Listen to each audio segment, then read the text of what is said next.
चलिए, अपनी पिछली क्लास में हमने बंधन ऊर्जा के बारे में समझा और बंधन ऊर्जा क्या होती है, नाभिक का निर्माण कैसे होता है या नाभिक को तोड़ना होता है, अलग अलग प्रोटॉन न्यूट्रॉन में तो जो ऊर्जा ली या दी जाती है उसे कहते हैं नाभिक या बंधन ऊर्जा। ये बात स्पष्ट हो चुकी है। सीधी सीधी परिभाषा अगर देखी जाए तो अब इसकी गणना कैसे करते हैं, ये हमने कहा द्रव्यमान स्थिति है, पिछली क्लास में देखा था आपने। इस पर क्वेश्चन बोर्ड एग्जाम में बनना ही बनना है आपकी बोर्ड परीक्षाओं में। बंधन ऊर्जा क्या होती है, द्रव्यमान स्थिति क्या होती है, यह द्रव्यमान संख्या से, परमाणु क्रमांक से किस प्रकार संबंधित है, ये सारी बातें। चलिए अब लेते हैं गणना, अब करते हैं इसकी गणना।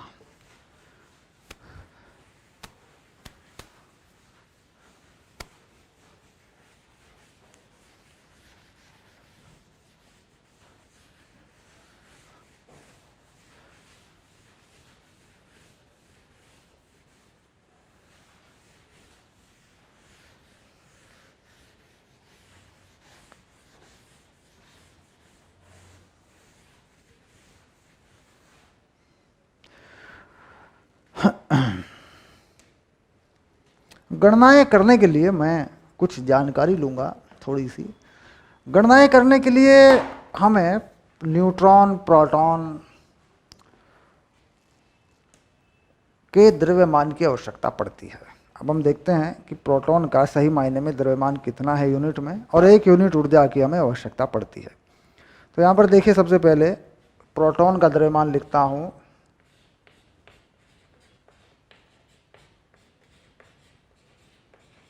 क्योंकि ये थोड़ा सा ना स्लो चलता है मामला, धीरे धीरे चलता है। प्रोटॉन का द्रव्यमान लिख रहा हूँ यूनिट में 1.00727, 1.00727 यूनिट। न्यूट्रॉन का द्रव्यमान लिख रहा हूँ 1.00866 यूनिट, 1.00866 यूनिट। ये द्रव्यमान आपको याद नहीं करने होते, ये द्रव्यमान आपको मिलते हैं पेपर के अंदर, लिखा हुआ मिलेगा, पहले पन्ने पर ये होता है। उसके बाद इलेक्ट्रॉन का द्रव्यमान भी है हमारे पास 0.00 और ये होता है 55 यूनिट, ऐसे। ठीक, अब 1 यूनिट एनर्जी जो होती है वो होती है 931.5 MeV/c²। यानी अगर इनमें से 1 यूनिट द्रव्यमान को अगर ऊर्जा में बदल दूं तो ये ऊर्जा मिलियन इलेक्ट्रॉन वोल्ट में आती है, ये इतनी होती है। ये जानकारी हमारे पास होनी चाहिए। इसके आधार पर हम जो है किसी भी नाभिक का या किसी परमाणु का की बंधन ऊर्जा निकाल सकते हैं। ठीक, अब हम चाहते हैं कि हम हीलियम की बंधन ऊर्जा निकालें। पहला उदाहरण सिंपल सा है, हीलियम की बंधन ऊर्जा 4.2 की बंधन ऊर्जा हम निकालना चाहते हैं। तो हमें हीलियम का सही द्रव्यमान जानकारी में होना चाहिए। हीलियम का सही द्रव्यमान तो कहीं देखें अगर हम, क्योंकि ये हमें पता होना चाहिए। हीलियम का सही द्रव्यमान अगर हम निकालना चाहें तो ये हमारे पास होना चाहिए। मैं हीलियम का सही द्रव्यमान जो है लिख रहा हूँ कहीं से देखकर। ये है 4.00260 यूनिट, 4.00260 यूनिट। ये हीलियम का सही द्रव्यमान है। ठीक, अब गणनाओं के आधार पर हीलियम का द्रव्यमान कितना होगा, गणनाओं के आधार पर। भाई गणनाओं के आधार पर हीलियम में क्या है, 2 न्यूट्रॉन हैं, 2 प्रोटॉन हैं, 2 इलेक्ट्रॉन हैं। इलेक्ट्रॉन को नगण्य मानते हुए हम प्रोटॉन और न्यूट्रॉन को ही निकाल लें तो कितना होगा। तो यानी ये हो गया द्रव्यमान गणना के आधार पर, गणितीय रूप में द्रव्यमान गणनाओं के आधार पर कैलकुलेटेड। ठीक, गणनीय बोल देते हैं, गणनीय या गणना लिख देते हैं, गणनीय लिख देता हूँ लो, कोई फर्क नहीं पड़ता इससे। तो कुल मिला के हम जानते हैं कि हीलियम में 2 प्रोटॉन हैं, 2 न्यूट्रॉन हैं। तो यानी 2 प्रोटॉन का द्रव्यमान और न्यूट्रॉन का द्रव्यमान। और हम मान लेंगे कि इलेक्ट्रॉन का द्रव्यमान बहुत कम है, उसका इस पर कोई प्रभाव नहीं है। ठीक, अब प्रोटॉन का द्रव्यमान क्या है जरा देखें।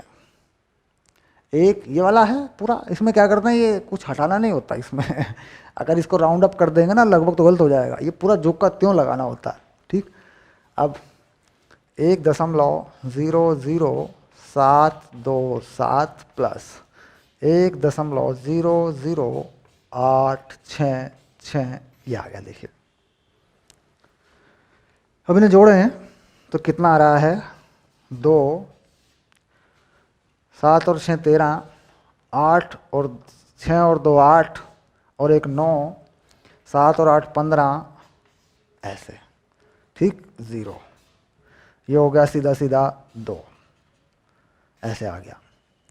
2.01593 आ गया। अब इसे गुणा कर लें 2 से तो कितना हो जाएगा, ये हो गया 6, 9 दूनी 18, 15 दूनी 30 और 1 31, 0 4। ये आ गया यूनिट में। देखिए m गणनीय, ये गणनीय वाला है, गणना है भाई, इतना होना चाहिए क्योंकि इसमें प्रोटॉन न्यूट्रॉन है नाभिक में, इलेक्ट्रॉन को हमने नगण्य मान लिया तो ये इतना होना चाहिए। लेकिन है कितना, सही जांच करें, अगर हीलियम के परमाणु को तौलें, अगर तौल कर देखें तो है कितना, ये रहा, होना चाहिए इतना। तो यहाँ से क्या मिल जाएगी हमें, द्रव्यमान क्षति। तो अब हम क्या निकाल लेते हैं, द्रव्यमान क्षति जिसे हम कहते हैं डेल्टा एम। कितनी आ रही है जरा बताइए, घटा के बताइए। ठीक, तो इसमें से ये घटा देते हैं तो ये आ गया 4.0386 और यहाँ 4.00260 ये आ रहा है। देखो तो ये लगभग कितना आएगा जरा देखें एक बार, 0.0216, 6 हो गया, ये 2 हो गया और ये 11 में से 2 गए, 9 हो गया और ये 2 हो गया, ये हो गया 0.029। ये यूनिट में द्रव्यमान क्षति है।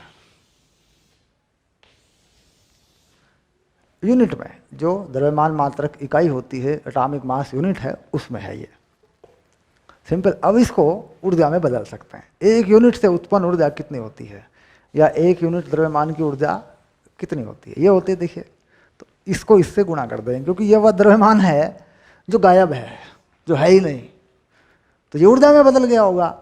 ये ऊर्जा नाभिक निर्माण में बाहर आ गई होगी तो नाभिक का निर्माण हो गया होगा। नाभिक निर्माण में ऊर्जा बाहर आ जाती है, उत्सर्जित हो जाती है, वही बन जाती है बंधन ऊर्जा। अगर नाभिक को तोड़ना हो तो इस ऊर्जा को वापस दे देते हैं तो टूट जाता है नाभिक। कुल मिला के यही वह द्रव्यमान है जो ऊर्जा में बदल चुका है, ये गायब है। अब इसको इससे गुणा कर देते हैं तो क्या बन जाएगी, बंधन ऊर्जा। अब आ गया हीलियम 4 2 की बंधन ऊर्जा,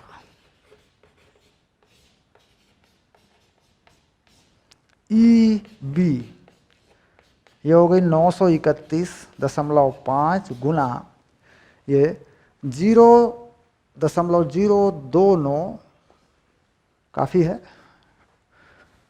0.029 कर देते हैं, 293 लगभग है ना, क्योंकि यहाँ पे तो सब कुछ हो चुका है, अब कोई सी बात नहीं है। ये किस में आ रही है, ये आती है MeV में और अपॉन में लिखते हैं c²। ये मैंने बताया था mc² से बदलने के कारण ही नीचे c² लिखा होता है। वास्तव में c² कोई यूनिट नहीं, क्योंकि यूनिट बन चुकी है, electron volt is the unit, जो जूल होता है। तो कुल मिला के ये चीज़ आ कितनी रही है, अगर हम इसे देखें ये चीज़ कितनी आ रही है तो 0.03 और ये 9, तो ये तो आपका 3 अंकों के बाद दशमलव गायब हो गई यहाँ से। ठीक, यहाँ पर मैं मान लूँ 9 और यहाँ पे मान लूँ 2, 18 चौक 4, 22 23 के आसपास ये वैल्यू आती है। बाकी मैं कैलकुलेशन करके देता हूँ, क्योंकि इस चैप्टर में ना हमें गणनाओं को करना ही होता है। इसमें इस चैप्टर में हम कैलकुलेशन से पीछा नहीं छुड़ा सकते। 931.5 और गुणा 0.0293 0.293 2729। तो ये वैल्यू जो आ रही है तुम्हारी, ये आ रही है 2729। ये आ रही तुम्हारी वैल्यू 9 या 27। ठीक, अब इसे बंधन ऊर्जा प्रति न्यूक्लियन निकालते हैं। प्रति न्यूक्लियन निकालेंगे तो इसमें कितने न्यूक्लियन हैं? 4। ठीक, तो 4 सते 28, 7 6 के आसपास की वैल्यू है, तो भाग करेंगे तो वो भी आ जाएगी। क्योंकि बंधन ऊर्जा प्रति न्यूक्लियन क्या होती है, इसे कहते हैं EBN। यहाँ लिख देता हूँ, प्रति न्यूक्लियन। ये होती है बंधन ऊर्जा और द्रव्यमान संख्या। तो बंधन ऊर्जा तो ये आई गई, ये तो हो गई 27.29, और कितना है द्रव्यमान संख्या? 4। ठीक, आएगी किस में? MEV में, 22c² में। तो खैर समझ गए होंगे कि द्रव्यमान संख्या से भाग कर देंगे तो बंधन ऊर्जा प्रति न्यूक्लियन भी निकल आती है। तो कुल मिलाकर हमें बंधन ऊर्जा निकालने के लिए किस चीज़ की आवश्यकता पड़ती है? हमें पड़ती है ज़रूरत द्रव्यमान क्षति की। द्रव्यमान क्षति कैसे निकालते हैं? प्रोटॉन न्यूट्रॉन को जोड़ लें, उसका द्रव्यमान निकाल लें यूनिट में, उधर जो सही द्रव्यमान हमें ज्ञात है वो देख लें, उस ज्ञात द्रव्यमान को निकाले गए द्रव्यमान से जो प्रोटॉन न्यूट्रॉन का आया है उसका जो टोटल बना है उसे जोड़ के जो हमने निकाला है, न्यूट्रॉन प्रोटॉन का जो टोटल बनाया था उसमें से घटा ले तो द्रव्यमान जो है ये निकाल लिया। ये हो गया गायब। तो ये द्रव्यमान गायब हो गया। इसी को 931.5 931.5 ये एक यूनिट ऊर्जा है। एक यूनिट, एक इकाई द्रव्यमान जो हमने माना था उससे उत्पन्न ऊर्जा है, उससे गुणा कर दें द्रव्यमान शक्ति को तो ये प्राप्त हो जाती है बंधन ऊर्जा। इसी बंधन ऊर्जा को अगर द्रव्यमान संख्या से भाग करते हैं तो ये प्राप्त हो जाती है बंधन ऊर्जा प्रति न्यूक्लियन प्राप्त हो जाती है। ठीक, इतनी बात है। अब किसी की भी निकाल सकते हैं, कोई बड़ी बात नहीं है।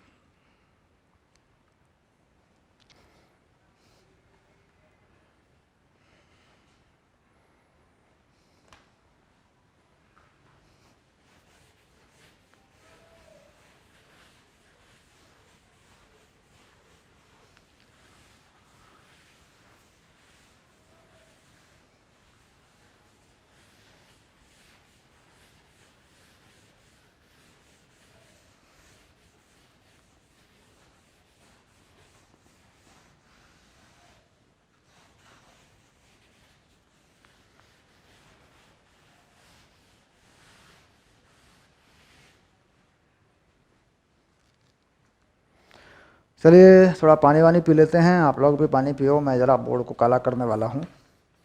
1 मिनट के लिए विश्राम होगा।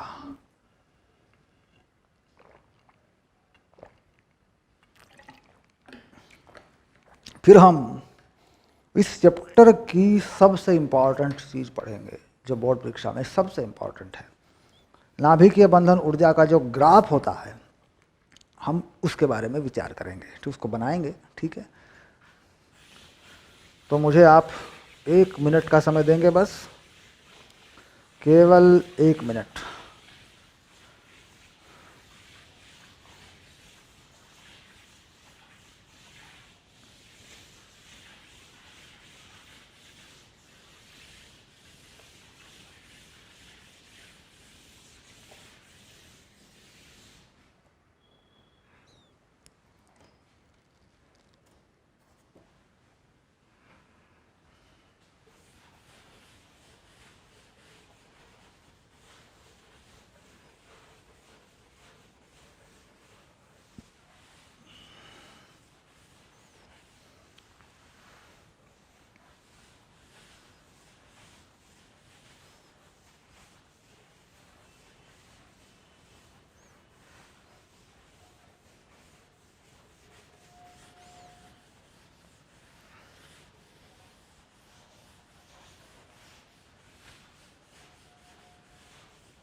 ओके, हो चुका है, ठीक हो गया। चलिए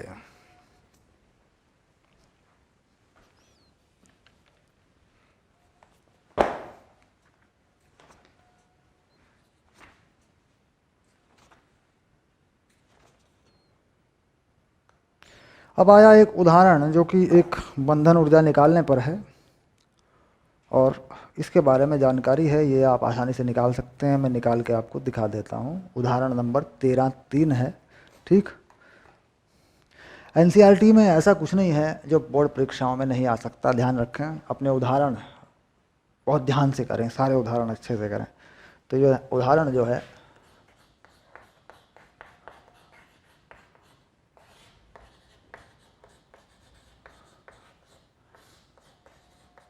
तेरह तीन, ओके। देखिए यहाँ पर ऑक्सीजन की बंधन ऊर्जा की बात हुई है, और बंधन ऊर्जा प्रति न्यूक्लियन भी हम निकाल सकते हैं। बंधन ऊर्जा की बात हुई है। ऑक्सीजन में 16-8 बंधन ऊर्जा की बात हुई है।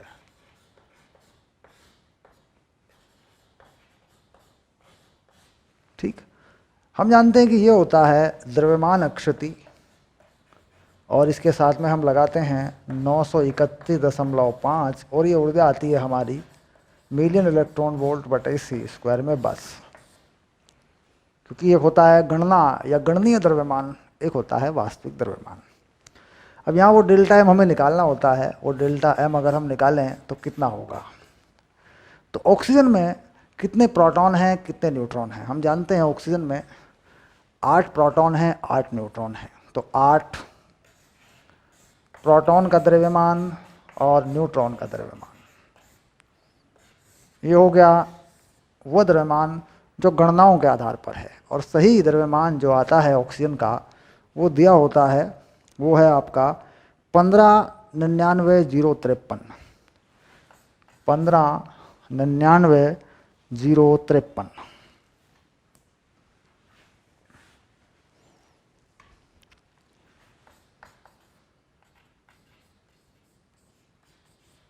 ये होता है। ठीक, अब ये डेल्टा एम हम निकाल रहे हैं। अब यहाँ पर 8 प्रोटॉन का द्रव्यमान 1.0727 प्लस न्यूट्रॉन का द्रव्यमान 1.0866 माइनस जो कहता हूँ 1599,053। ये है द्रव्यमान क्षति। ये हल करने पे आपको प्राप्त हो जाएगी, यूनिट में आता है। यूनिट मतलब द्रव्यमान मात्रक इकाई जो तुमने बनाई है, उसमें सब उसी में दे रखे हैं हमें, उसी में हम निकाला करते हैं। तो ये आ जाएगा तुम्हारा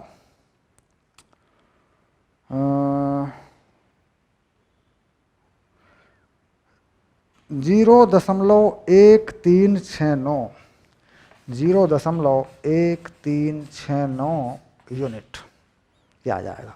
अब बंधन ऊर्जा EB ये हो जाएगी 0.1369, और से गुणा कर देंगे 931.5, ये हो जाएगी MEV/c²।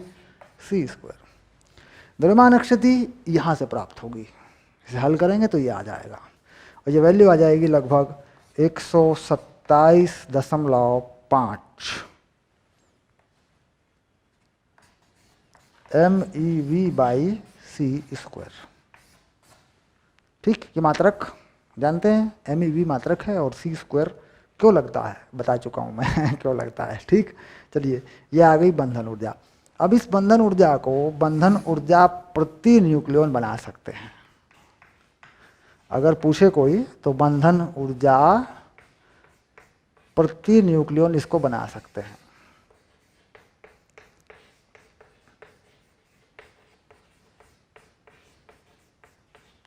बंधन ऊर्जा प्रति न्यूक्लियन इसे कहते हैं EBN।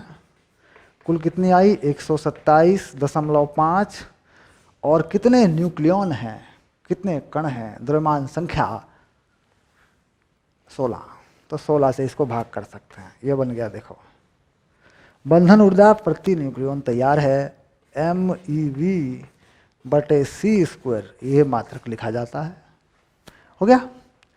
तो ये था एक इम्पोर्टेंट, बड़ा ही इम्पोर्टेंट सवाल, बड़ी आसानी से निकाला जा सकता है, कोई बड़ी बात नहीं है।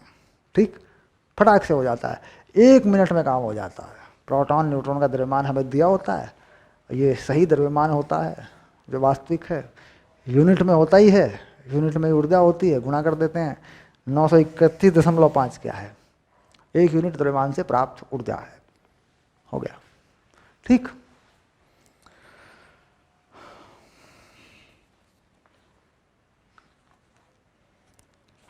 अब हम बनाते हैं वो ग्राफ जो द्रव्यमान संख्या के फलन के रूप में प्रति न्यूक्लियन बंधन ऊर्जा को बताता है। यह ग्राफ है पेज नंबर 446 पे। इस ग्राफ को समझना बनाना बहुत ज़रूरी है, इसका विचार करना बहुत ज़रूरी है। जहाँ तक इस ग्राफ के बारे में लिखने की बात है तो इस ग्राफ में 4 तथ्य होते हैं, 4 पॉइंट होते हैं, वो मैं आपको लिख के बता दूंगा। बाकी आपके कोर्स में आपका नोट्स लगा होता है, उन चारों तथ्यों पढ़ के तैयार करें, क्योंकि ये मोस्ट इम्पॉर्टेंट ग्राफ है जो मैं अब कराने जा रहा हूँ। बोर्ड में ये आता है पक्का।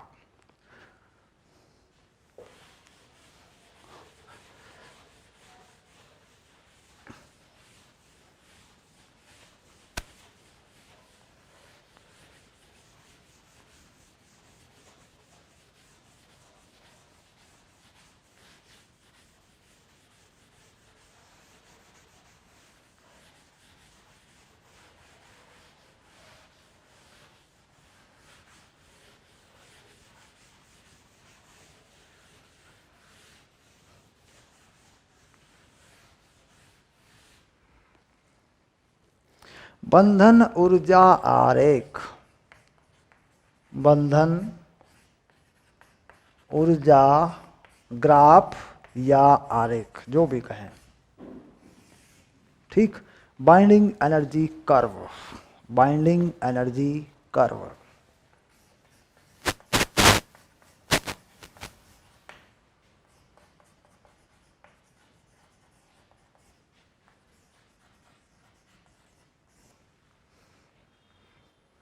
सिंपल बना लेते हैं इसको, देखिए।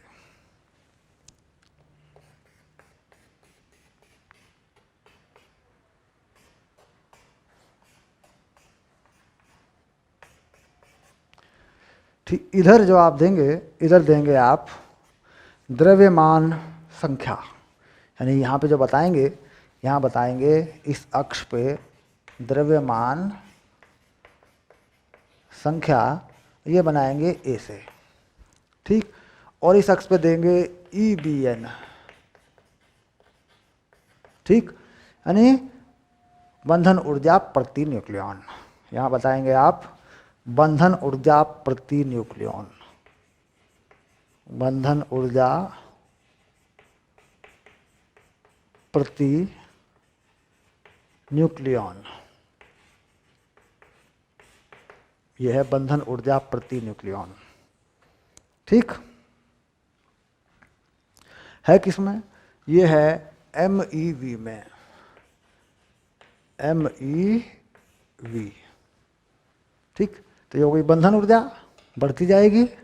इधर हो गया द्रव्यमान संख्या। अब बंधन ऊर्जा प्रति न्यूक्लियन, इसको हटा देता हूँ यहाँ से, क्योंकि ये तो बता दिया, यही लिख देते हैं।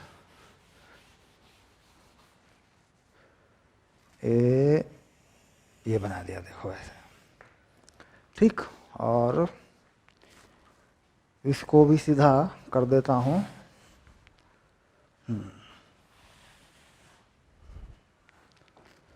इसको भी सीधा कर देता हूँ कुछ थोड़ा सा, ये आ गया।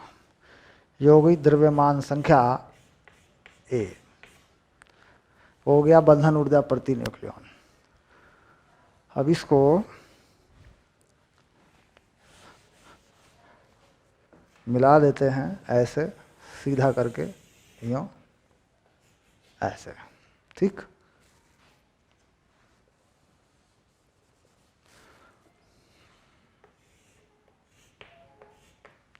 द्रव्यमान संख्या 50, 100, 150, 200, 250 तक लिखी हुई है, तो कुल मिला के 5 हिस्सों में बांट देते हैं। तो ये हो गया 1, 2, यहाँ ले लेते हैं, 1, 2, 3, 4, 5। तो यहाँ द्रव्यमान संख्या कर लेते हैं 50, यहाँ 100, यहाँ 150, यहाँ 200 और यहाँ 250, ऐसे, ठीक, इसके बाद बंधन ऊर्जा प्रति न्यूक्लियन लगभग 9 नंबर तक जाती है। तो इसका मतलब हो गया कि यहाँ भी 2, 4, 6, 8, 10 ऐसे। तो ये होगी 2 MeV, ये होगी 4 MeV, ये हो गई 6 MeV, ये हो गई 8 MeV और ये हो गई 10 MeV। ठीक, इसके बाद शुरू करते हैं हाइड्रोजन के समस्थानिकों से। ठीक, यहाँ पर हम बात करते हैं कि हाइड्रोजन एक 1H1 पहला हाइड्रोजन, तो उसमें तो एक ही प्रोटॉन है, एक प्रोटॉन की कोई बंधन ऊर्जा नहीं होती। शुरू करेंगे 2 से। तो कुल मिला के यहाँ जो पहला तत्व है इसमें ये आता है यहाँ पर लगभग लगभग, और ये आता है H2 ये पहले वाला है। इसके बाद इसमें आता है थोड़ा सा 2 से ऊपर, यहाँ पर 3 1। इसके बाद आता है सीधे 6 से ऊपर जाता है हीलियम, यहाँ सीधा हीलियम चला जाता है इसमें, देखो 4 2। फिर थोड़ा नीचे आता है 6 से लिथियम, यानी यहाँ पहुँच जाता है लिथियम 3 1। 6 से नीचे है ना, 6 से नीचे आता है लिथियम, 6 से नीचे बनाएंगे, यहाँ बना देते हैं लिथियम को 6 से नीचे, 6 मिलियन इलेक्ट्रॉन से नीचे 3 1। उसके बाद कार्बन पहुँच जाता है 8 के आसपास, यानी यहाँ पहुँच जाता है कार्बन C12, 6 3 है ना, इसको 6 3 लिखते हैं, 6 3 लिथियम 6, हाँ ऐसे। ठीक, कार्बन 12, कार्बन 12 से थोड़ा सा नीचे आ जाता है, 6 से थोड़ा ऊपर नाइट्रोजन, ये नाइट्रोजन कर देते हैं, नाइट्रोजन 14। फिर ऊपर चला जाते हैं ऑक्सीजन के 2 समस्थानिक, 8 से पहले 8 के बाद, ये जो लाइन है यहाँ पर 2 ये वाले। ठीक, ये है ऑक्सीजन 16 और ये है ऑक्सीजन 18 ऐसे। ठीक, इसके बाद हम 8 से ऊपर चले जाते हैं सल्फर पर,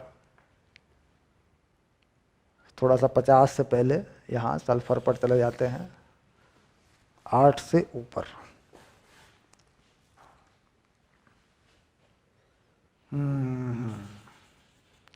ये है सल्फर, सल्फर 32। ठीक, इसके बाद फाइनली हम चले जाते हैं 50 के पार, यहाँ आयरन पर, 50 के पार हम कर देते हैं सीधा आयरन Fe,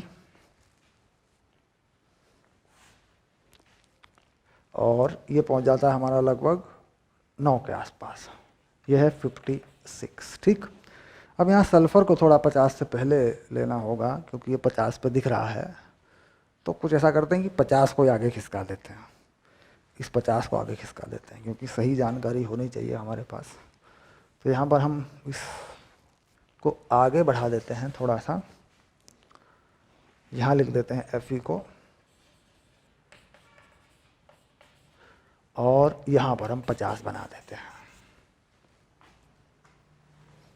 50 100 200 बदल दिया, देखिए मैंने, इसको 50 बना देते हैं। ठीक, इसके बाद आगे इसको 100 बना देते हैं, इसको 150 बना देते हैं, 150 तक बना देते हैं, बाकी आगे चलता रहेगा। ठीक, तो कुल मिला के ये जो कर्व है ये कुछ इस तरीके से बनेगा, देखिए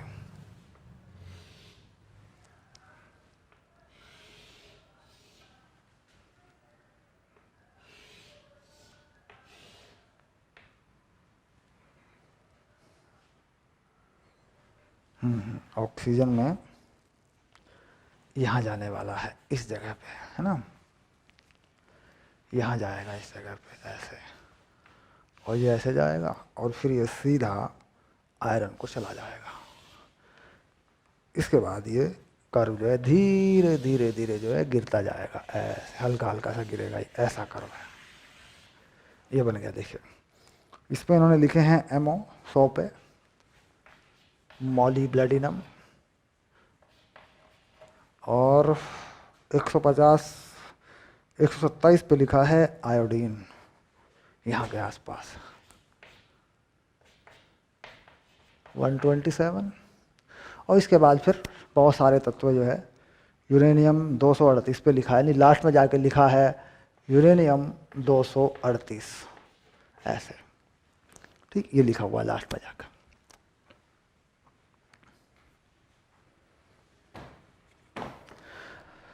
तो ये बंधन ऊर्जा प्रति न्यूक्लियॉन का एक ग्राफ है जो हमने बना लिया आराम से। इसे हमें याद करना है क्योंकि ये कोई फंक्शन बेस्ड ग्राफ नहीं है, ठीक, कि भाई जिसको सीधे सीधे याद किया जा सके, कि कोई फार्मूला लगा दिया जाए इसके ऊपर, ऐसा कुछ नहीं है। ये हमें याद ही करना है, बना के ही देखना होता है एक बार को, ठीक। कुल मिला के अब हमें इस पर विचार करना है। तो ग्राफ तो हमने बना लिया, ठीक। आते हैं अगली क्लास में, इस पर विचार करते हैं कि इसमें गुण कौन कौन से हैं। जो भी गुण होंगे यहीं लिख देंगे। देख कितनी सारी जगह पड़ी है, देखिए इसमें 4 चीज़ें होती हैं, 4 गुण होते हैं, चारों मैं यहीं पे लिख दूंगा आपके, ठीक। बस यहीं कहीं आपको याद हो जाएगा, ये सिंपल सी बात है, ठीक।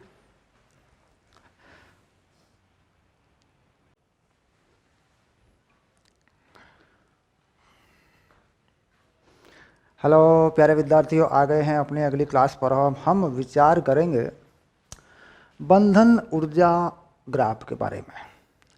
बंधन ऊर्जा, नाभिक की बंधन ऊर्जा कितनी होती है और यह किन बातों पर निर्भर करती है, ये हम समझेंगे। और ये ग्राफ जो है, जो आप देख रहे हैं बंधन ऊर्जा प्रति न्यूक्लियॉन का जो ग्राफ है, ये बंधन ऊर्जा प्रति न्यूक्लियॉन, और इधर है ये वाला जो अक्ष है, इस पर है ये द्रव्यमान संख्या। किसी भी परमाणु को जब हम इंगित करते हैं मतलब बताते हैं उसके बारे में, तो हम उस पर ऊपर की तरफ द्रव्यमान संख्या लिख देते हैं और नीचे की तरफ परमाणु क्रमांक लिख देते हैं, ठीक। तो कुल मिलाकर ये जो लिखी हुई संख्या होती है, ये प्रोटॉन और न्यूट्रॉन दोनों का टोटल होता है। इन द्रव्यमान संख्या प्रोटॉन और न्यूट्रॉन। प्रोटॉन और न्यूट्रॉन मूल कण हैं जो नाभिक में रहते हैं और आपस में एक दूसरे में बदलते रहते हैं। यानी प्रोटॉन न्यूट्रॉन में बदलता रहता है, न्यूट्रॉन प्रोटॉन में बदलता रहता है। नाभिक के अंदर ये प्रक्रिया चलती रहती है। और बाहर अगर निकलें तो प्रोटॉन न्यूट्रॉन में नहीं बदल पाता, जबकि न्यूट्रॉन प्रोटॉन में बदल जाता है। यानी स्वतंत्र अवस्था में न्यूट्रॉन नहीं रह सकता, वह तुरंत ही प्रोटॉन में बदलेगा और एक इलेक्ट्रॉन निकालेगा और एक एंटी न्यूट्रिनो नाम का कण भी, ऊर्जा कण भी निकालेगा। कुल मिलाकर ये बातें हम कर चुके हैं। तो यहाँ हमने ये भी जाना था कि जो बंधन ऊर्जा है वह किस प्रकार, या हम किस चीज़ को बंधन ऊर्जा कहते हैं। तो यहाँ पर हमने एक चीज़ पढ़ी थी, द्रव्यमान क्षति। द्रव्यमान क्षति यानी द्रव्यमान में नुकसान। जितना द्रव्यमान नाभिक में होना चाहिए उतना होता नहीं है, उसमें से थोड़ा सा द्रव्यमान गायब होता है। तो हम ये मानते हैं कि वह द्रव्यमान ऊर्जा में बदल कर बाहर चला जाता है नाभिक से, ऊर्जा में बदल कर नाभिक से बाहर चला जाता है। वह ऊर्जा जो नाभिक से बाहर हो जाती है वही बन जाती है उसकी बंधन ऊर्जा। यानी वही ऊर्जा उसके बंधन का कारण बनती है जो ऊर्जा वह खो देता है। जब न्यूट्रॉन प्रोटॉन को इकट्ठा करते हैं, नाभिक बनाते हैं, नाभिक का निर्माण होता है, तो कुछ ऊर्जा द्रव्यमान ऊर्जा में बदलता है और वह ऊर्जा खो जाती है, बाहर चली जाती है नाभिक से, तो वही बन जाती है उसकी बंधन ऊर्जा। यानी वह ऊर्जा जो नाभिक में से खो जाती है वही बन जाती है उसके बंधन का कारण, वही बन जाती है बंधन ऊर्जा। यानी जितना द्रव्यमान नाभिक का घटता है, जितना होना चाहिए उससे जितना कम होता है थोड़ा सा, उसे हम कहते हैं द्रव्यमान क्षति। और द्रव्यमान क्षति जो है वही E बराबर mc², आइंस्टाइन के सूत्र के अनुसार वही ऊर्जा नाभिक में से बाहर चली जाती है, वही बन जाती है उसकी बंधन ऊर्जा। अगर इस बंधन ऊर्जा को द्रव्यमान संख्या से विभाजित कर दिया जाता है, अगर इस बंधन ऊर्जा को द्रव्यमान संख्या से विभाजित कर दिया जाता है तो यह बन जाती है बंधन ऊर्जा प्रति न्यूक्लियॉन। न्यूक्लियॉन नाभिक के अंदर के कण को कहते हैं जिसमें न्यूट्रॉन और प्रोटॉन सम्मिलित हैं, न्यूट्रॉन और प्रोटॉन जिसमें शामिल हैं, सम्मिलित हैं, उसे कहते हैं न्यूक्लियॉन। ओके, तो ये बातें हैं, तथ्य हैं, जिनके आधार पर हम समझेंगे कि जो ग्राफ है बंधन ऊर्जा प्रति न्यूक्लियॉन का जो ग्राफ है, ये इस तरह का ग्राफ क्यों है।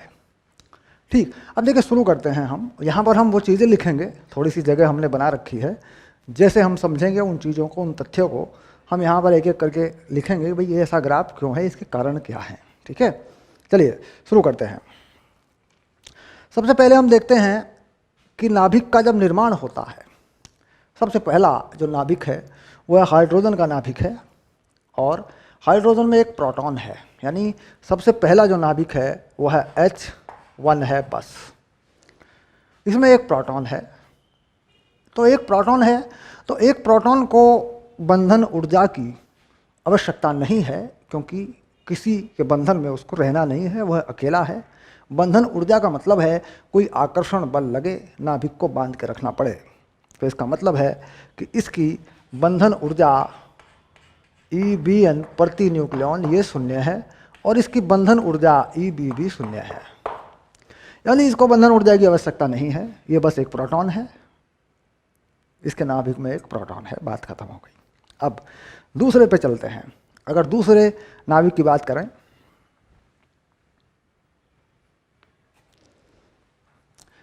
अब यहाँ पर हम एक ड्यूट्रॉन कर देते हैं, यानी दूसरा हाइड्रोजन का समस्थानिक। तो यहाँ पर बंधन ऊर्जा होगी, बंधन ऊर्जा की आवश्यकता पड़ेगी। यहाँ पर बंधन ऊर्जा है, क्योंकि देखिए यहाँ पर इसमें क्या है, एक प्रोटॉन है और एक न्यूट्रॉन है, और न्यूट्रॉन प्रोटॉन में बदलता है, इसका चक्र है, न्यूट्रॉन प्रोटॉन में आपस में बदलते हैं। हम जानते हैं कि अगर हम इन दोनों को रखना चाहते हैं तो हमें एक आकर्षण की आवश्यकता है, क्योंकि हो सकता है कभी कभी प्रोटॉन आ जाए प्रभाव में तो फट जाएगा, नाभिक तो फट जाएगा। क्योंकि हम ये तो जानते हैं कि भाई न्यूट्रॉन प्रोटॉन में बदलता है, प्रोटॉन न्यूट्रॉन में बदलता है। तो इसका मतलब है कि हमें इन्हें दोनों को आकर्षण में रखना पड़ेगा, इनके बीच में एक बहुत ही मजबूत बल लगाना पड़ेगा, क्योंकि नाभिक का आकार बहुत छोटा है, बहुत सघन है, बहुत ही मजबूत ताकतवर आकर्षण बल काम करता है, जिसे हम कहते हैं नाभिकीय बल।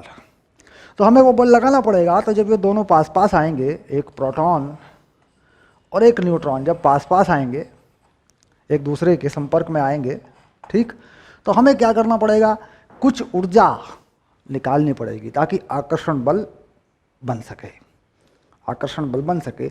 ऊर्जा निकालकर आकर्षण बल बनाने की व्यवस्था है नाभिक में, या ऊर्जा निकालकर आकर्षण बल स्थापित करने की व्यवस्था है प्रकृति में। ये प्रकृति में भी है, ऊर्जा निकाल ली जाए तो आकर्षण बल सेट हो जाते हैं। तो कुल मिलाकर यहाँ से हमें एक ऊर्जा निकालनी पड़ेगी। यह ऊर्जा E बराबर डेल्टा mc² के अनुसार हमें निकालनी पड़ेगी। यही ऊर्जा बनती है बंधन ऊर्जा।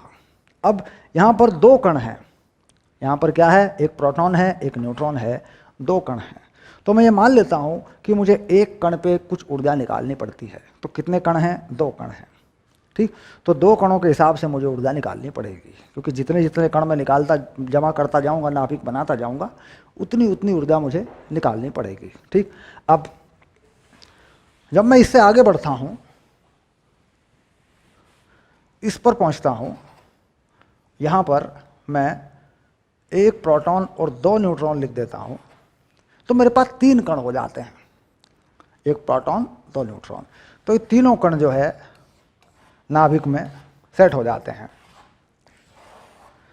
Proton neutron neutron. इस तरीके से मैं मान सकता हूँ। तो मुझे जो ऊर्जा निकालनी है वो अब इन तीनों को मुझे फिट करना है, इन तीनों में आपसी आकर्षण बल मुझे बनाना है, ठीक। तो मुझे ज़्यादा ऊर्जा निकालनी पड़ेगी। जैसे जैसे मैं न्यूक्लियॉन बढ़ाता जा रहा हूँ नाभिक के अंदर, जैसे जैसे मैं प्रोटॉन और न्यूट्रॉन नाभिक में अंदर फिट करता जा रहा हूँ, उसमें रखता जा रहा हूँ, वैसे वैसे मुझे ऊर्जा ज़्यादा निकालनी पड़ रही है, ठीक। और मुझे ये बल, नाभिकीय बल स्थापित करने पड़ रहे हैं, इनके बीच में आकर्षण बल बनाना पड़ रहा है। तो कुल मिला के जितने जितने मैं न्यूक्लियॉन फिट करता जाऊँगा, मुझे उतनी ज़्यादा ऊर्जा नाभिक में से निकालनी पड़ेगी। ठीक, ये घटना ऐसे इस तरीके से होती है छोटे नाभिकों पे, लेकिन बाद में आकर नाभिकीय बलों का जो परिसर है, नाभिकीय बलों का जो परिसर है वो बहुत छोटा है, बहुत दूर तक नहीं। मान लीजिए इस जगह में मैं प्रोटॉन और न्यूट्रॉन भर दूं तो बहुत दूर तक ये बल काम नहीं करते, ये बल बहुत दूर तक काम नहीं करते। तो यानी अब मैं अगर जब परिसर बलों का परिसर पूरा हो जाता है, जब बलों का दायरा पूरा हो जाता है, कहाँ से कहाँ तक बल लगेगा, अगर मैं इसके बाद इस नाभिक में कोई प्रोटॉन या कोई न्यूट्रॉन इसमें डालता भी हूँ, ठीक, तो मुझे बहुत ऊर्जा निकालनी नहीं पड़ती, क्योंकि बलों का जो परिसर है वह लगभग पूरा हो गया। तो ये घटना यहाँ पर हो जाती है। यानी शुरू में जब छोटे नाभिकों का निर्माण हो रहा होता है, जब ऊर्जा न्यूक्लियनों की संख्या के साथ बढ़ती जाती है, 1 रखा और निकाली, 2 रखा और निकाली, 3 रखे और निकाली, 4 रखे और निकाली, लेकिन जब ये संख्या यहाँ तक पहुँच जाती है 56 तक, लोहे का लिखा है आयरन, कह रहा यहाँ पे आने के बाद मामला लगभग स्थिर सा हो जाता है। यानी अब मुझे ऊर्जा निकालनी नहीं पड़ती, क्योंकि अब मुझे स्थिरता के लिए जो आकर्षण बल है उनको उतने मात्रा में स्थापित नहीं करना पड़ता जितना कि पहले करना पड़ता था। अब नाभिक बन चुका है और जो नाभिक के बलों का परिसर है वो पूरा हो चुका है, अब नाभिक का निर्माण हो चुका है। तो बाहर से कोई न्यूक्लियन डालता भी हूँ, बाहर से कोई प्रोटॉन न्यूट्रॉन डालता भी हूँ, तो अब मुझे ऊर्जा निकालने की आवश्यकता नहीं पड़ती। उल्टे ग्राफ थोड़ा नीचे आता है, यानी ऐसा नाभिक बनाने के लिए मुझे ऊर्जा उसमें से निकालने के बजाय थोड़ी सी डालनी पड़ती है। देखिए उल्टा हो रहा है, आयरन के बाद उल्टा हो रहा है। मान लीजिए परिसर पूरा हो गया और मैं इसमें एक बलों का परिसर पूरा हो चुका है, नाभिक बन चुका है। अब मैं मान लीजिए इसमें प्रोटॉन डालता हूँ या न्यूट्रॉन डालता हूँ, तो मुझे ऊर्जा निकालनी नहीं पड़ती, थोड़ी सी ऊर्जा देनी पड़ती है इसको। देखिए नीचे आ रहा है, बड़े नाभिकों में ऊर्जा का ग्राफ थोड़ा नीचे आ रहा है, तो ऊर्जा लेने के बजाय थोड़ी देनी पड़ती है। ठीक, तो कुल मिलाकर ये जो व्यवहार है इस प्रकार हो रहा है। अब हम इसको एक एक करके लिखते हैं, चारों बिंदुओं को। इतनी सी बात इसमें है, इसी को हमें लिखना होगा। ठीक,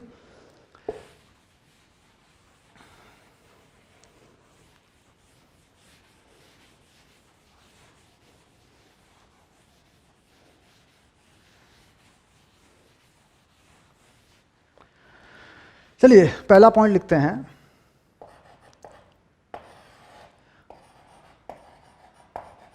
द्रव्यमान संख्या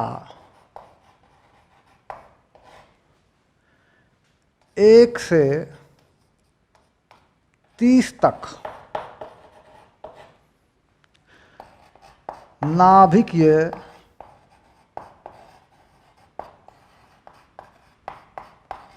बलों का परिसर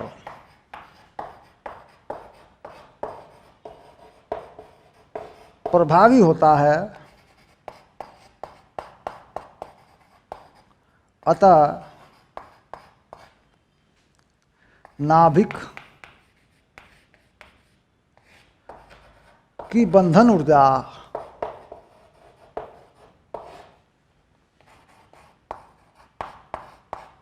द्रव्यमान संख्या के लगभग समानुपाती होती है।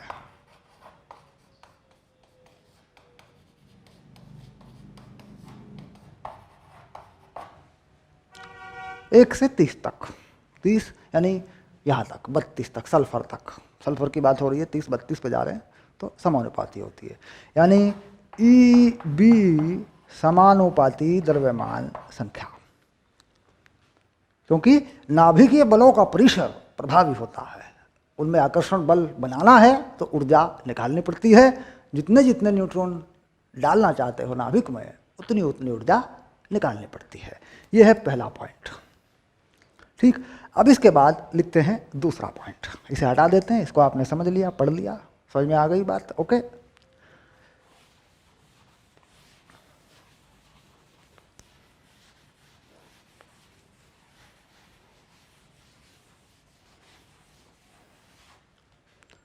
दूसरा पॉइंट, द्रव्यमान संख्या 30 से 170 तक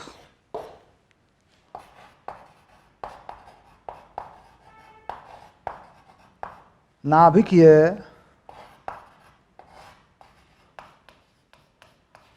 बलों का परिसर लगभग प्रभावहीन रहता है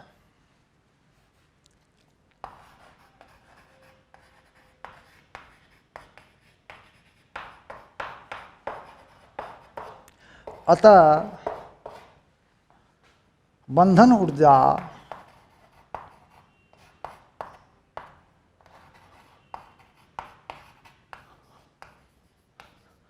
द्रव्यमान संख्या के साथ नहीं बदलती।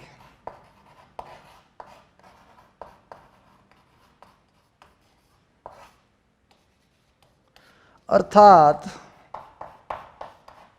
इसका मान लगभग अचर रहता है, यानी 30 से लेके 170, 30 से लेके 170 तक। ठीक, अब देखिए 238 हो गया है, थोड़ा कम हो जाता है इसमें, तो 170 तक का इन्होंने दिया है कि लगभग मान स्थिर सा हो जाता है, बहुत तेजी से परिवर्तन नहीं होता, ना बढ़ती है ना घटती है। ठीक, सीधी सी बात, तो मान लगभग स्थिर हो जाता है। क्यों? क्योंकि नाभिकीय बलों का परिसर प्रभावहीन रहता है, नाभिकीय बलों का दायरा पूरा हो चुका है, नाभिक का घड़ा भर चुका है, बाहर जो भी आ रहा है जा रहा है उससे नाभिकीय बंधन ऊर्जा या कुल ऊर्जा को कुछ ज़्यादा लेना देना अब नहीं रहा। ठीक, अब चलिए दूसरी बात।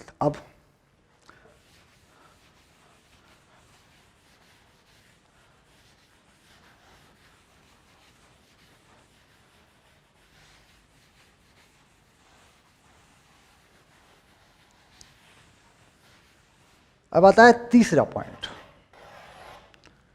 ठीक, बंधन ऊर्जा का बढ़ना दो तरीकों से होता है। बंधन ऊर्जा इधर से देखेंगे तो इधर से बढ़ती है, इधर से देखेंगे तो इधर से भी बढ़ती है। तो पहला तथ्य, नाभिकीय संलयन, यानी दो छोटे नाभिकों से मिलकर भी एक बड़ा नाभिक बनता है, तब भी बंधन ऊर्जा बढ़ती है। ठीक, तो दो छोटे नाभिकों से मिलकर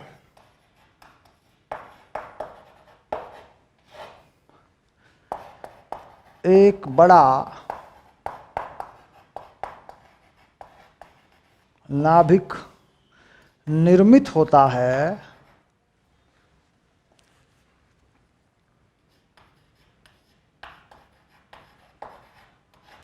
निर्मित है ना, देखो निर्मित होता है, तो ऊर्जा विमुक्त होती है, यानी ऊर्जा बाहर निकलती है। यह है, इस अभिक्रिया को क्या कहते हैं? इस अभिक्रिया को, इस अभिक्रिया को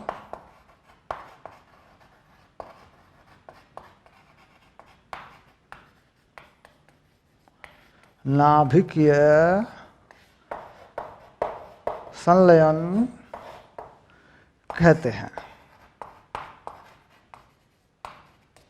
ठीक, अब यह अभिक्रिया कैसे है? मान लीजिए 2H1 2H1 ऐसे लिख देते हैं, 2H2H है ना, ऐसे देखो सही से लिख के देंगे, थोड़ा बड़ा करके, 2H1 2H1 और 3He1 और एक न्यूट्रॉन, और कुछ ऊर्जा निकलेगी। इसे क्या कहते हैं? ऊर्जा। ये ऊर्जा है। ये क्यों हुआ? क्योंकि जब भी दो छोटे नाभिक मिलेंगे दो छोटे नाभिक जब भी मिलेंगे तो जो बड़ा बनने वाला उत्पाद है, जो दो छोटे नाभिकों से मिलकर बनने वाला बड़ा उत्पाद है, उसकी बंधन ऊर्जा ज़्यादा है, यानी ऊर्जा निकालनी पड़ेगी। अगर नाभिक की बंधन ऊर्जा ज़्यादा है तो इसका मतलब नाभिक में से ऊर्जा निकालनी पड़ती है, क्योंकि बंधन ऊर्जा वह ऊर्जा है जो नाभिक को बनाने के लिए उसमें से निकालनी पड़ती है। तो कुल मिलाकर अगर हम इन दो छोटे नाभिकों को जोड़ेंगे और ये बनाएंगे 3H, हीलियम बनाएंगे, यहाँ ऊपर हीलियम 3H 4H जो भी है ये बनाएंगे, तो देखिए ये ऊपर है, इसकी बंधन ऊर्जा ज़्यादा है, तो इसका मतलब ऊर्जा हमें निकालनी पड़ती है। तो इस तरीके से अगर हम दो हाइड्रोजन मिला लें, ड्यूटेरियम बोलते हैं इसको, तो एक हीलियम बना ले, हीलियम का ये समस्थानिक है, अगर ये बना लें एक न्यूट्रॉन निकल आए तो कुछ ऊर्जा भी निकलेगी, क्योंकि यह उत्पाद जो है इसकी बंधन ऊर्जा ज़्यादा है, तो इसका मतलब ऊर्जा निकालनी पड़ेगी, तो यह ऊर्जा यहाँ से विमुक्त हो जाएगी। तो इस अभिक्रिया को संलयन कहते हैं, और इस अभिक्रिया को इस ग्राफ पर समझा जा सकता है। दो छोटे नाभिकों के निर्माण से जो उत्पाद प्राप्त होता है वह अधिक बंधन ऊर्जा का उत्पाद है। इसी प्रकार ऊर्जा निर्मुक्त होती है। अभिक्रिया को क्या कहते हैं? दो छोटी नाभिकों से मिलकर एक बड़ा नाभिक निर्मित होता है, तो ऊर्जा विमुक्त होती है। इस अभिक्रिया को नाभिक संलयन कहते हैं। ये साफ साफ यहाँ पर हम देख रहे हैं ग्राफ के ऊपर। अब इसके बाद दूसरा पॉइंट हम लिखते हैं इसमें,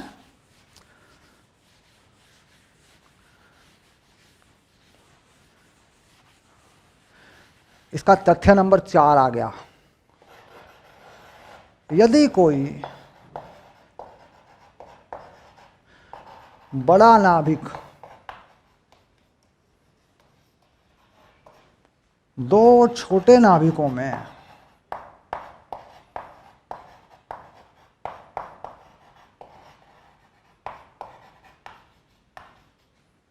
टूटता है तो ऊर्जा विमुक्त होती है।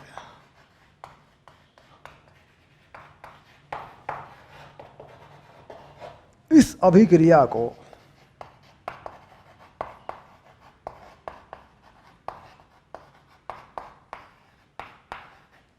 नाभिकीय विखंडन कहते हैं। नाभिकीय विखंडन।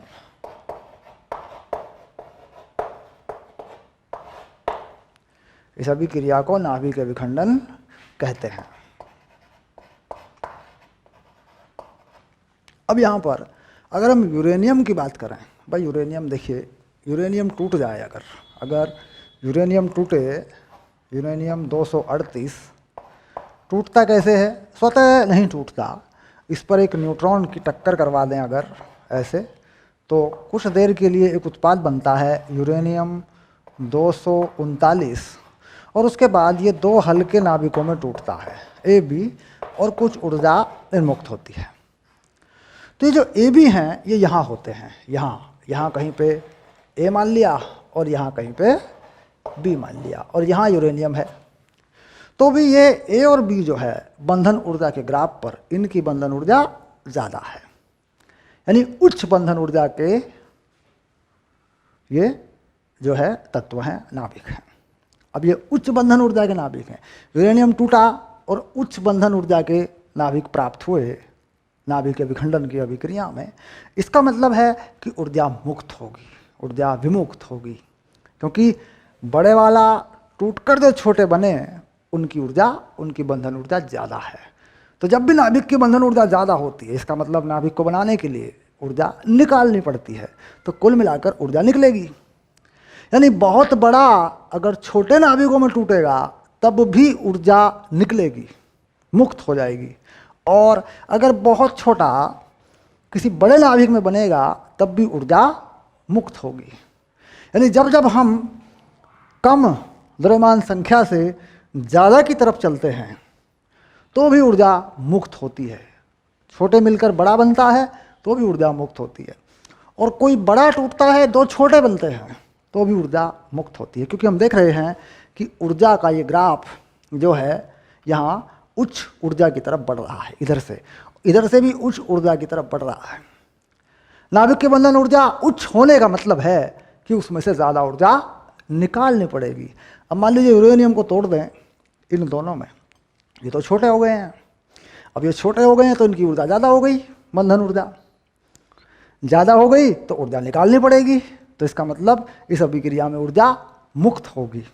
ये बात समझ में आ गई। तो ये नाभिक के विखंडन की प्रक्रिया इस ग्राफ पर समझी जा सकती है, नाभिक के संलयन की प्रक्रिया भी इस ग्राफ पर समझी जा सकती है। तो यह ग्राफ नाभिक के संलयन और नाभिक के विखंडन को बताता है, समझाता है। ठीक, इस ग्राफ का इस तरह का होने का क्या कारण है, ये हमने पहले 2 तथ्यों में लिया था, वो भी ये बताता है। इस ग्राफ की जानकारी अगर आप देते हैं बोर्ड परीक्षाओं में, चारों तथ्य लिखते हैं जो मैंने लिखे और इस ग्राफ को बनाते हैं, तो आपको 3 नंबर मिलते हैं। 3 नंबर का ये सवाल होता है। अपना नोट्स तैयार करें, वीडियो लेक्चर अगर आप देख रहे हैं तो वीडियो लेक्चर से तैयार कर लें, और अगर आप मेरे कोर्स में हैं, विद्याकुल पर हैं, तो कोई चिंता नहीं है, मैं लिख के दूंगा असाइनमेंट। ठीक, साथ में वीडियो का असाइनमेंट होता है, उसे देख लेंगे, पढ़ लेंगे, तो पेपर में लिख देंगे। बात बिल्कुल सरल है। ठीक, तो ये हमने विस्तार से समझा बंधन ऊर्जा के ग्राफ को। ठीक, अब हम अगले लेक्चर पे आएंगे।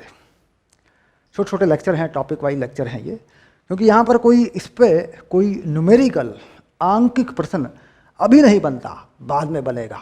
ठीक, आगे हम हल करेंगे तो बनेगा अभिक्रियाओं पर, अभी नहीं बनता। अभी केवल इस ग्राफ को ही समझना था हमें, वो हमने समझ लिया। ठीक, अब हम चलते हैं नाभिकीय बलों पर, यानी नाभिक के बलों की प्रकृति कैसी होती है, उनके ग्राफ कैसे होते हैं, ये हम ले रहे हैं अपनी अगली क्लास में। चलिए मिलते हैं अगली क्लास में। ओके,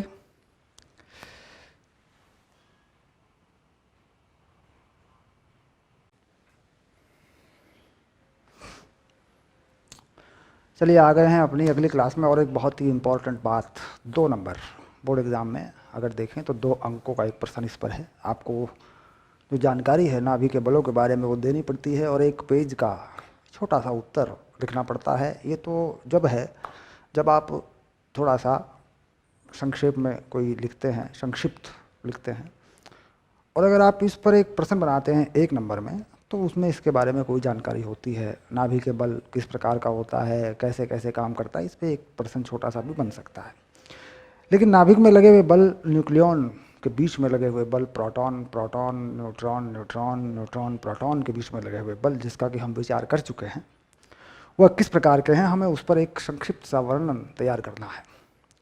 और यहाँ पर हम लोग एक छोटा सा टॉपिक लिख देते हैं, इसका नाम नाभिकीय बल। ये हो गया, देखिए, नाभिकीय बल।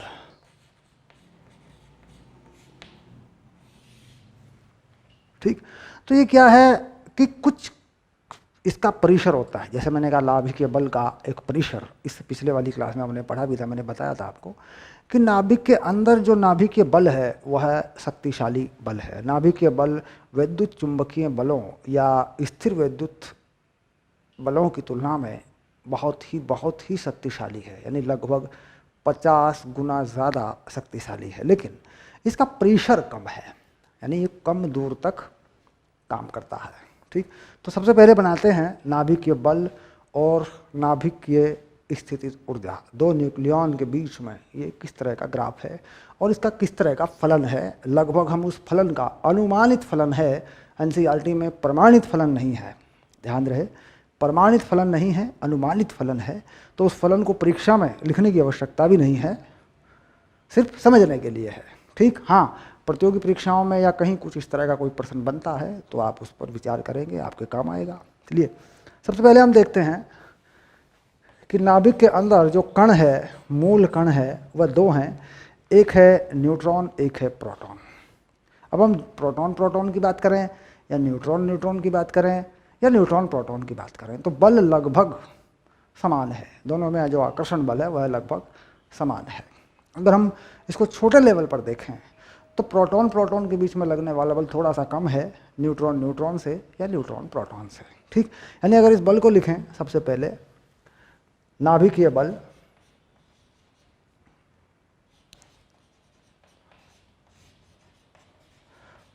तो ये बल देखिए कैसे, F प्रोटॉन प्रोटॉन से F न्यूट्रॉन न्यूट्रॉन और बराबर लगभग F न्यूट्रॉन प्रोटॉन, इस तरह का बल है।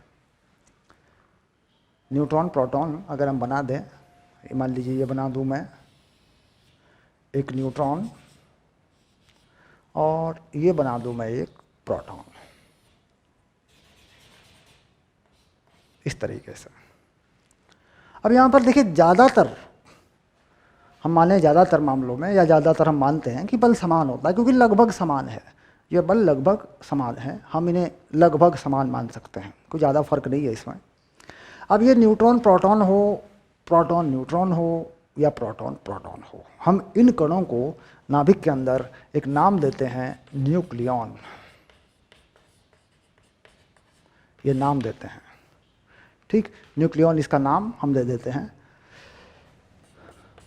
न्यूक्लियॉन।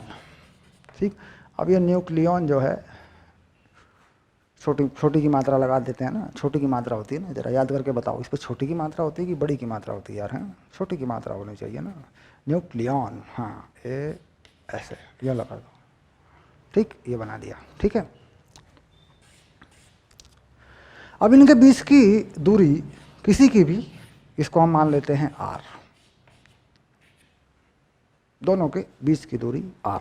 अब देखिए, अगर यहां पर मैं ऊर्जा की बात करूं और स्थितिज ऊर्जा की बात करूं, अगर स्थितिज ऊर्जा का कोई फलन मैं देखना चाहूं तो किस तरह का ये फलन होता है? लगभग अनुमानित फलन। तो स्थितिज ऊर्जा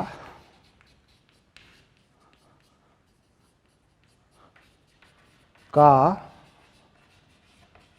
अनुमानित फलन किस प्रकार से होगा, यानी दोनों की स्थितिज ऊर्जा कैसी होगी? अब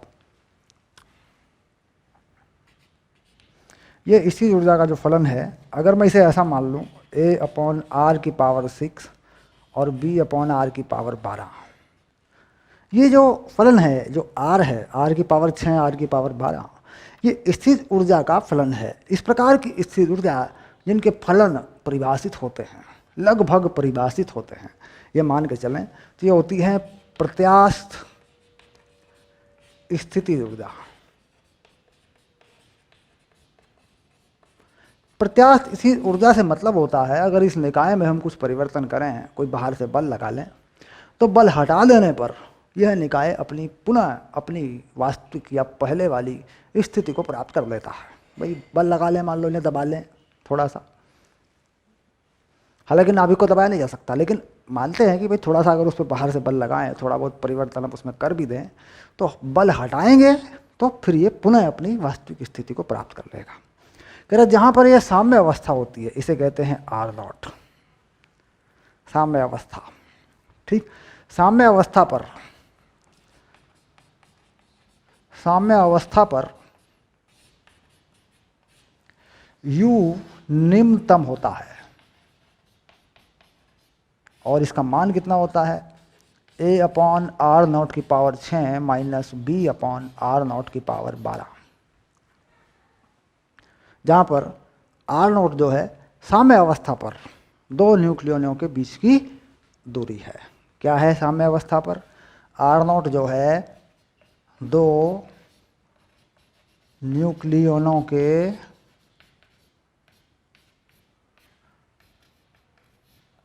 बीच की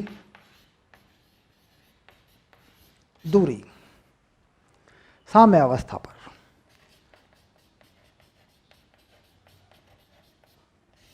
साम्य अवस्था में, साम्य अवस्था क्या है?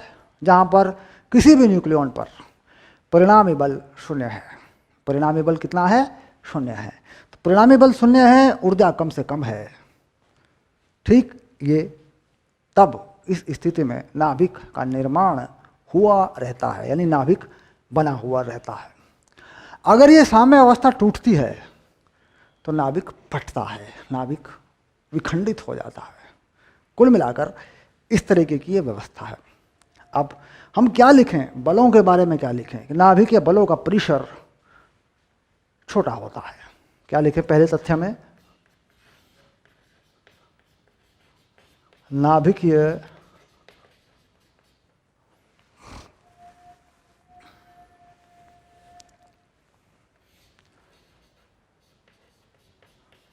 बलों का परिसर छोटा होता है।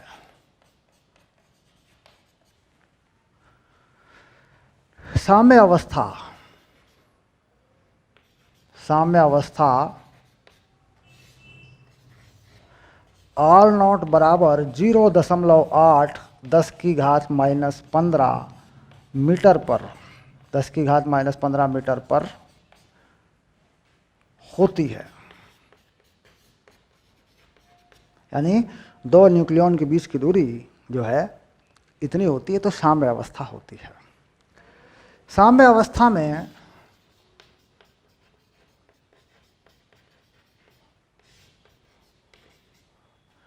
स्थितिज ऊर्जा निम्नतम होती है।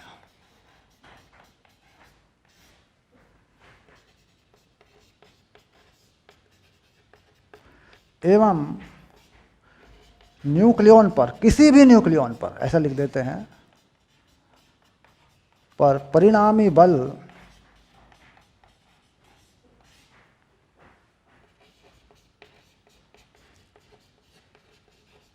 शून्य होता है।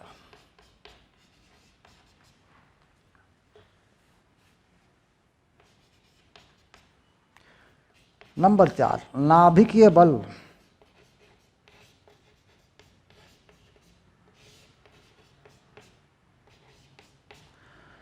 सामान्य बल या सामान्य प्राकृतिक बल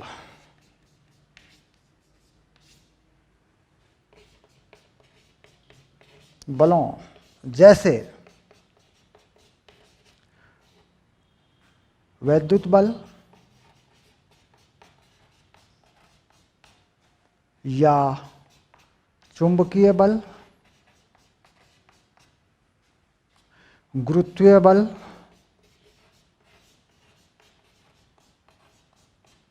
से अत्यधिक शक्तिशाली होता है।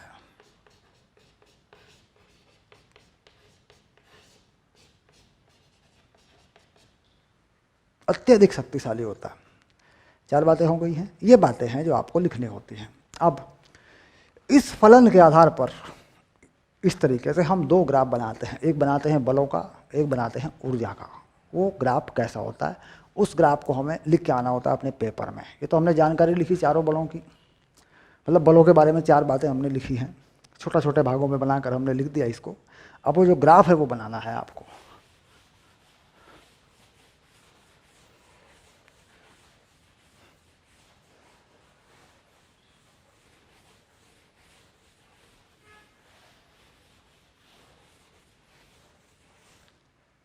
अब यहाँ पर स्थितिज ऊर्जा और नाभ न्यूक्लियॉन के बीच की दूरी r में ग्राफ बनाना है आपको। ये बना दिया आपने स्थितिज ऊर्जा, इसे क्या लिख दिया, स्थितिज ऊर्जा। और ये लिख दिया आपने r दूरी, यानी 2 न्यूक्लियॉन के बीच की दूरी। ठीक, कैसा ग्राफ है? देखिए ये ग्राफ इस तरीके से बनता है, ऐसे ऐसे। यहाँ पे ये मिलेगा नहीं, ये देखिए ऐसे, ये मिलता नहीं है इस तरीके से। तो कम से कम जो ऊर्जा है, देखिए यहाँ कम से कम जो ऊर्जा है, ये ऊर्जा देखिए, ये कम से कम जो ऊर्जा है यही है U मिनिमम, कम से कम ऊर्जा है ये। ठीक, और ये जो दूरी है जिस पर ये है, यही है साम्य अवस्था की दूरी। और इस R0 का मान है लगभग 0.8 फर्मी। 1 फर्मी 10⁻⁻15 मीटर के बराबर होता है। साम्य अवस्था की दूरी, इक्विलिब्रियम डिस्टेंस बोलते हैं इसको। ठीक, अब अगर इसी के नीचे हम देखें कि यहाँ पर बल 0 है, तो हम बल का ग्राफ भी बना सकते हैं। देखिए यहाँ इसके नीचे मैं बल का ग्राफ बनाऊंगा आपका ऐसे। ठीक, तो इस साम्य अवस्था में बल 0 होना चाहिए। ये ग्राफ कैसा है? ये बल का है। न्यूक्लियन के बीच में बल। तो ये ग्राफ जो है यहाँ से आएगा और यहाँ को यूँ जाएगा, इस तरह का ग्राफ बल का होगा। ये बन गया, इस तरह का ग्राफ है। ये आर है और ये बल है, बल यानी एफ। ठीक, अब देखिए अगर आप बढ़ाते हैं आर को तो आकर्षण बल प्रभावी होता है, क्योंकि यहाँ पे देखिए बल शून्य है, यहाँ पे बल शून्य है, इस आर नॉट पर बल शून्य है, इसी ऊर्जा कम से कम है, तो बल कहाँ है? शून्य। देखो बल का ग्राफ कहाँ पे आ गया? शून्य पे आ गया। तो अगर आप बढ़ाते हैं दूरी को तो बल आकर्षित यानी आकर्षण बल बढ़ता है। अगर आप घटाते हैं दूरी को तो प्रतिकर्षण बल बढ़ता है। ठीक, आकर्षण बल बढ़ता है, स्थितिज ऊर्जा बढ़ती है। प्रतिकर्षण बल बढ़ता है तब भी स्थितिज ऊर्जा बढ़ती है, यानी स्थितिज ऊर्जा दोनों केस में बढ़ती है।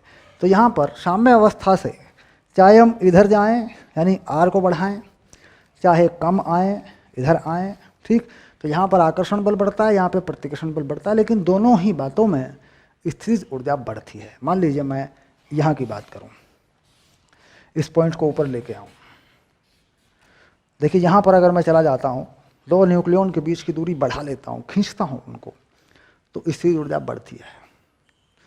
और अगर मैं दबा देता हूँ नाभिक को, हम दबाते हैं, किसी कारण से नाभिक दबता है, दो न्यूक्लियन के बीच की दूरी घटती है, तब भी स्थितिज ऊर्जा बढ़ती है। साम्य अवस्था पर स्थितिज ऊर्जा सबसे कम होती है। ठीक, इसीलिए हम कहते हैं कि यह अस्थायी अवस्था है। आकर्षण बलों के कारण स्थितिज ऊर्जा जो कम से कम होती है वह ऋणात्मक होती है। अगर किसी निकाय की, किसी सिस्टम की स्थितिज ऊर्जा ऋणात्मक है, इसका मतलब वह आकर्षण बलों से बना है और उसमें एक स्थायी साम्य अवस्था प्राप्त हो जाती है, एक स्थायी संतुलन प्राप्त हो जाता है।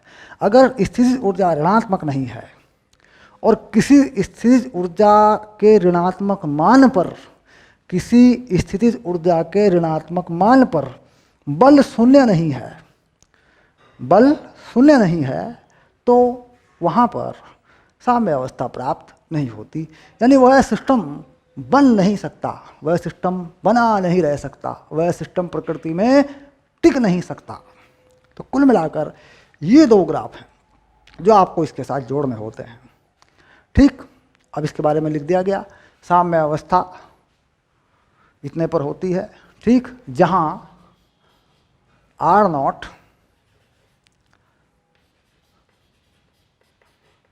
न्यूक्लियन के बीच की दूरी है। आर नॉट क्या है? न्यूक्लियन के बीच की दूरी है। दो न्यूक्लियन जो पास पास हैं उनकी बात हो रही है।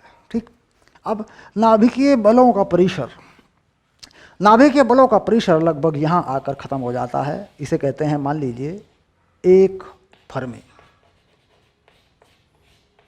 यानी 0.8 फर्मी पर साम्य अवस्था है। तो नाभिकीय बलों का परिसर यह है बल परिसर, यानी इसके बाद आप देख रहे हैं कि बल जो है वो लगभग प्रभावहीन, यानी इससे आगे बढ़ेंगे तो बल जो है लगभग यहाँ ऊर्जा पॉजिटिव होने लगी, तो नाभिकीय बलों का परिसर जो है इसके बाद आगे, फिर देखिए यहाँ देखते हैं, यहाँ आके देखें अगर, ठीक, तो नाभिकीय बलों का परिसर फिर कम होने लगता है। परिसर 1 फर्मी के बाद नाभिकीय बलों का परिसर घटने लगता है।